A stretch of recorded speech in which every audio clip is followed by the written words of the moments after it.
Greetings, ladies and gents, and welcome to this latest episode of Tales from Outer Space, taken from the subreddit HFY. The links to all the stories will be down below, and as always, I hope that you enjoy.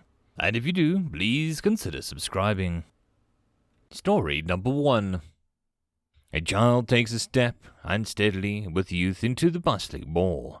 Years from now, they will not look back at the remnants about the good old days.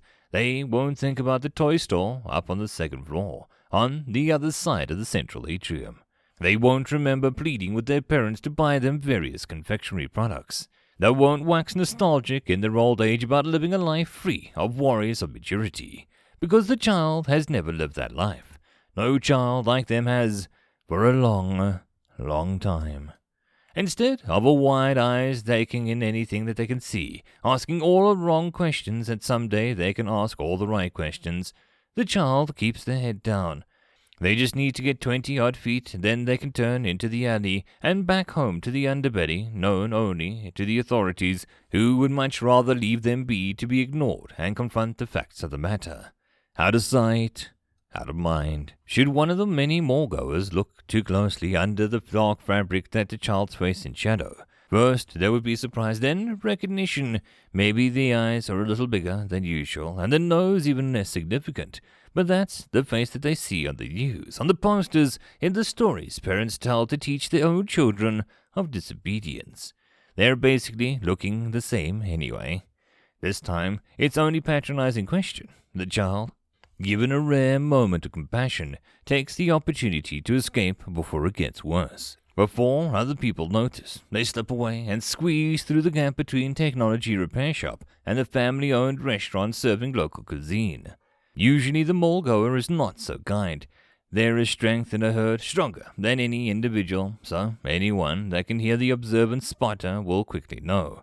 And it takes only seconds for the bubble of space to appear. Impossibly from the dense crowd out of nowhere, it is not meant to entrap the child. No. It is risk too great. What if it attacked someone? No. This isolation is for the protection of everyone else. It moves fluidly as the child walks 24 further steps, dead empty, unnoticed alleyway. But given the protection of anonymity, someone always shouts and breaks the silence. A moment passes, then another. The whole crowd starts to cheer. They call the child many names customarily reserved for adults. Murderer, savage, predator. Segregation has worked its magic well. The great-great-grandchild of the enemy stands amongst them, and all they can ever see is the face from the many hours of historical documentaries and dramatizations when they studied the last great war in grade school, the face of the greatest foe. Human. The child's good mood, having successfully evaded an unpleasant situation, puts a spring in their step, a slight smile on their face. They pat their lumps on their pockets every few steps, and the smile remains. Tonight, at least, they will not fall asleep to the lullaby of a grumbling stomach. The ration balls are bland, tasteless, and without texture. They stretch just a little further than a natural gluten should, and are hardly heavy in the hand. However, one only needs to eat 2 a day, and they are ridiculously inexpensive. Someone who had not been born in this subject poverty would have likely been bored of self-inflicted starvation after a few weeks. But the child has it lucky. They've never tasted anything else. In a little more than a week, though, they would not know it. Their parents are going to throw a small party for them. The child will have lived 10 years on the 1 3/4 orb of steel and inches thick glass that they could be a few thousand other humans call home. Arrangements have been made, favors called in for the child to have a stew made with some extra vegetables left over from the soup kitchens for the poor of the more desirable evolution. Flavor will explode on the atrophied taste buds, and the sensations unheard of will rise a vegetable flood of emotions throughout their mind. Some minutes after the child leaves the mall, the crowd erupts and applauds at the priority announcement from the Committee of Environmental Pacification, and the child's fate would be forever altered. They would never get that vegetable stew. With the full support of the 5 houses, it was decreed that the humans' refusal to effectively integrate into a proper society and sustained unemployment and crime rate, the committee would sadly be forced to separate humans from their interaction with the benevolent conquerors. They would be relegated to the heavy monitored regions of the selected set of planets, and overseen by the members of the CEP Enforcement Bureau to ensure the continued safety for themselves and for others. Not a single predator species survived on their home planet, thanks to the committee. They have won a millennia-long war for the trophic supremacy. This ethnic cleansing is simply the next logical step. They have finally found the solution to the human problem. The child, finally reaching the wide, stretching hallway of the humans' called home, turned a corner and found a nightmare. A sea of pristine white uniforms filled the halls between the hovels and the shacks, littering the maintenance tunnels and the station. Blue-gloved hands snatched children from the weeping parents, pulling friends from family apart, and no prized possessions is left unconfiscated. The child stands in the shadow of the doorway, eyes wide, unmoving. They see glimpses of old friends and loved family, faces stretching in abject horror. Order begins to form from the chaos after a few minutes, and it becomes evident that the enforcers are corralling the residents into a double-wide line, surrounded by the unsettling number of weapons, and being led out. The child, in this previously hidden position, now feels suddenly exposed. The street is no longer in chaos, and the only matter of time until they are spotted and brought into line. The child finally is able to move again, but they barely turn their head when an enforcer shouts. After a few seconds of overwhelming confusing movement, they find themselves in the line, staggering along with many others. The line of people, thousands long, snakes through the little used maintenance hallways and towards an even more rarely used void-side hangar, not nearly large enough to turn a profit in trading, and without any use for planetary shuttles. The only settled planet in the system is found on the other side of the station. The hangar is cleaner than it has ever been before. Scattered empty containers no longer dot the edges of the room.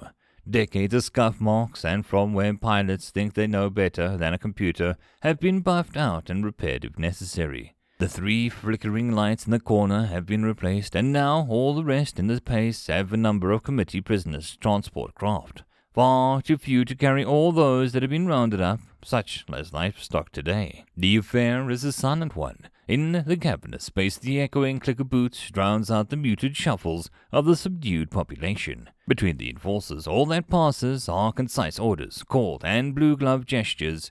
The humans similarly remain quiet. It was demonstrated earlier on what happens to those who draw attention, much less incite rebellion.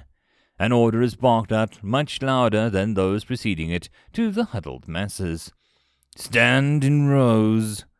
The guns gesture aggressively, and the order is followed without dissent. All of a sudden, the child feels the first, but certainly not the last, time being truly alone. Until this moment, there had always been a promise of safety, a cowl to hide in, an unseen doorway to look out of, adults to stand between. 3 feet separate the child from the nearest person, and this room, terrifyingly agoraphobia-inducing. An unseen command passes between the enforcers, and a number of holster their weapons and begin to systematically search the spacious grid. The child, unable to see around those standing around them, is not witness to this. All they hear are footsteps and the people's shouts, angry and afraid. Those next to the child become agitated, joining the shouting, and the clamor reaches its peak. A shot rings out, and the empty cartridge strikes the ground with a clink. The grown-ups to the child's front are pushed apart with a glove, and a red polka dots on light blue reaches through and grabs the child's arm. The transports are full with children, and only children. The child turns to look back, and through the shrinking aperture of the enforcer captain's arm drops, and even through the closed door, the thunderous roar of gunfire feels like a battering ram to the chest. Crying is a waste of water, and will get no pity in return. The child has learned many lessons in the years that have spent enslaved on this planet. Save every single drop, and eventually you'll be rewarded for working hard. This planet should have never been colonized. The local star's proximity is the most pleasant of all its features. The complete and utter lack of surface water means night and day oscillate between freezing cold and unbearably hot, creating gale force winds, and all day and all night dunes thus flow across the surface like waves in slow motion, and the only structures that remain above the sand must be hundreds of meters tall, and shaped for minimal friction. The sand itself is the worst part. It's not comfortable sand for idyllic beaches, nor is it even unpleasant roughness of the rocky desert on an otherwise temperate planet. No. The sand is made up primarily of volcanic products, flakes of silicon and other toxic elements which lacerate any patch of exposed skin with shocking ease, and permanently damage your lungs should you breathe it in. Life was not meant to exist in the cell. Luck would have it, though, that the child was found to have some skill at repairing the various machines employed on the harvesters and to process the silicon-rich ash, and was selected as a technician. As opposed to the most of the workers, the technician has never traveled more than a few feet outside the spire. On the occasion that an outside filter projector needed to be recalibrated manually, or the sealing mechanisms had become jammed with debris, years and years pass and the technician rises in skill and standing. After successfully preventing a potentially catastrophic battery explosion when all the other workers had fled the area, the warden takes notice. The technician has not a single infraction in their record since the day that they were taken, and has done nothing but work hard for the betterment of the operations on the planet. The warden sees fit to reward their talent with a significant promotion, an apprenticeship to the member of the emergency team. The apprentice's mess hall serves food, real food, and it is weeks until the technician is able to taste anything without the overwhelming euphoria. The technician is given their own bed, a small alcove, and a box to store the personal belongings, though they have none. And there is even a water condenser on the wall of their room. Their roommates are running a black market water trade, precious fluid in the exchange for various goods and services from those not so lucky as to have a condenser at hand. The technician disapproves. They should be using the water to improve the walker efficiency, which is what really matters. The technician is so close to the even greater success. Why would they risk it all for an extra comforts? A few days after promotion, the technician is sent out with a team to respond to a distress call a few miles outside of the spire. Upon arrival, it is reported that the distress call was due to a careless mistake made by the dispatch committee representative. They had failed to properly secure the tether when exiting the craft, and then sadly tripped on the way out and suffocated under the tens of feet of ash. The enforcers of the emergency team was suspicious, but the collection crew, as well as the humans on the team, played up their innate predatory stupidity, all the while making no real attempt to hide the truth. And the enforcer had just lapped it all up. As soon as the team was out of hearing range, the enforcers all laughed for hours. The technician seethed in anger. The technician, a mere technician no longer, wears the blue gloves and stands behind the right shoulder of the warden. Since their first encounter with the callous descent of the emergency team, they've reported hundreds of infractions to the warden and his enforcers. It was with their eyes and their hands that countless attempted rebellions had been put down before they could even begin. Now their hair has begun to grey, and the ever-creeping onset of time has become shockingly apparent, only exacerbated by the noxious fumes and inevitable ash particles one breathes over the years. The right-hand man of the warden looked down at their own hands, and though their uniform was unmarred, brilliant white, their gloves spotless, the hands seized drops of red nonetheless, because the day before the shuttle had arrived with a new batch of slaves. One of the children had managed to escape their cuffs, and purely by accident ran towards the guard's weapon locker. The right-hand man acted with an efficient expedience, years of training honing their abilities, and hit the center mass of the target. There was no time for emotion, no time to judge what was right and what wasn't, only the threat and its neutralization. The warden had trained the hand well, and the hand had been thankful. It had protected him in a way that nothing did when they were small. It had been essential for the continuing maintenance of the facilities in the spire. It had turned them into perhaps the most powerful human in the galaxy. But now the training had guided them to kill a child without hesitation, and they remember, for the first time in decades, the mass murder and enslavement of an entire species. They remember their parents' smiles, telling them to be careful in public areas, telling them that they'll see each other later. They remember watching the best friend being beaten in front of them for stealing candy that had in all actuality rolled underneath the passing hovercar that was crushed.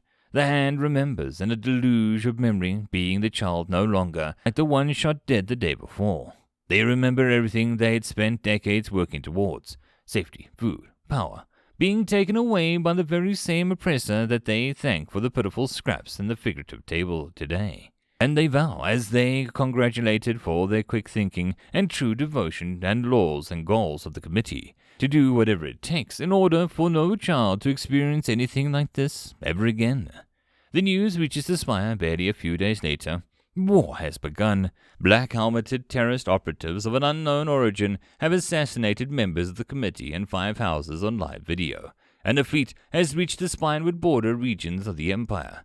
The Spider, being a vital manufacturing and prison planet, is reinforced with significant portion of the Third House's fleet in its garrison. The slaves are pushed harder than ever, working far too long with not nearly enough rest. The burnouts are inevitable in the next few years, but the warden is taking a calculated wager that the war is not to last that long. The royal fleets are the dominant military force in the galaxy. With a significant portion of the fleet stationed above the Spire, security is tighter than ever, and the quotas are strict, even for one such as the right hand of the warden. Completing the task now will be much harder. It's convenient that the oppressors bleed the same blue as the hand's gloves.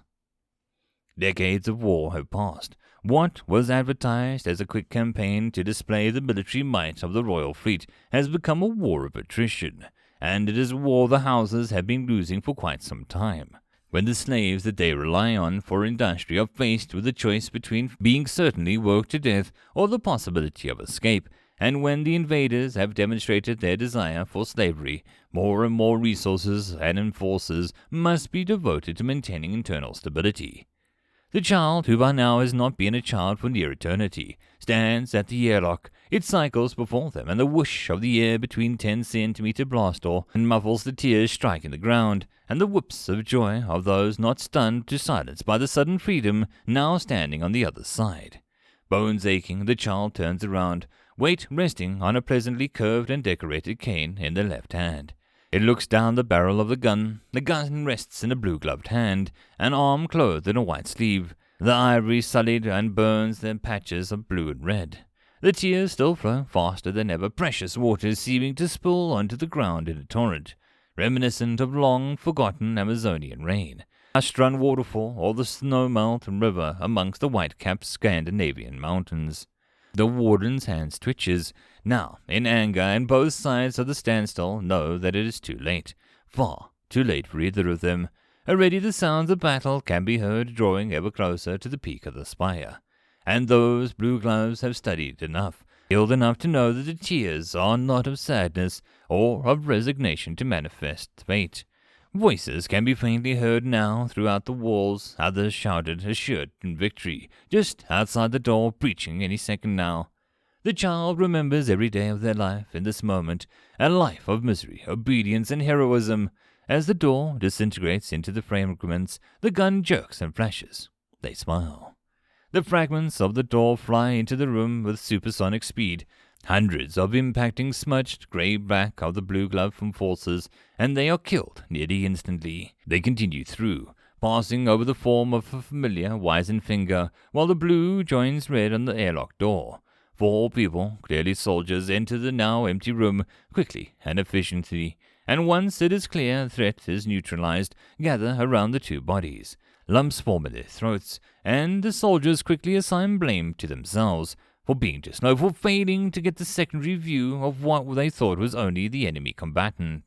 They took off their black, faceless helmets and bowed their heads, because the 4 of them see themselves in the second body. They see the reflection of their own forward-facing eyes, sunken slightly into that flat face, and the carnivorous incisors in the herbivore's flatter rear teeth. With white hair they hope to live long enough to grow, now that the war is drawing to a close. A message reaches their ears that the ship has departed from the hangar just meters away from where they expected fleeing committee forces. But instead, the crew of escaped human slaves, they look down at the creases around the eyes of the human on the ground, and the slight space between their lips. The soldier smiles too, and in the deafening silence there is a sound of a teardrop uniting with its minutes-old compatriots. And then another, and then another. End of chapter. I hope that you enjoyed, and if you did, please consider subscribing. If you wish to support the author, there is a link to the original story, so pop over there and give him your support. If you wish to support this channel, however, there are a few ways to do so. The best and easiest would be to share this video with other people, as well as liking, subscribing, and leaving a comment. All of these things tell the algorithm that this channel is at least vaguely interesting, and that may share it with other people. If you wish to support the channel in some other manner, watching my other videos would also help tremendously. Or, if you really like, there is a link down below to leave a tip or to join the Patreon. Any and all support is very much appreciated. And I hope that you all have a good one until the next time, and I'll see you then. Cheers.